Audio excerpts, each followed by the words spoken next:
guys. Ito kami ngayon. Ganap namin ngayon is nagbebenta kami ng kahoy.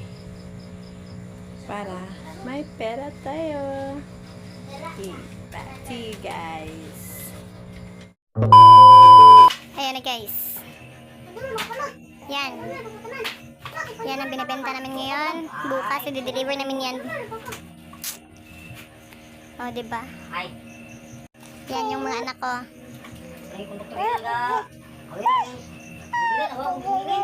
Lahat kami nagtutulungan para sa negosyo namin. Diba? Yan kami guys.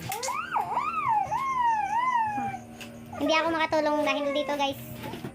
Ayan siya. Iiyak.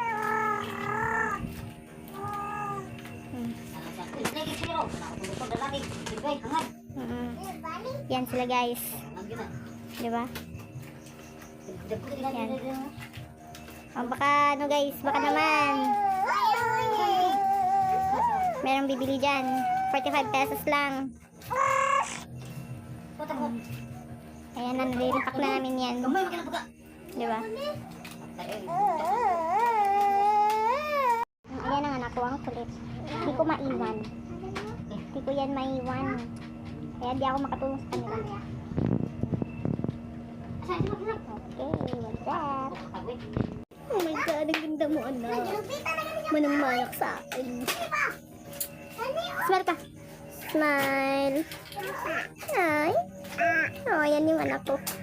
Bye-bye. Bukas na naman ulit.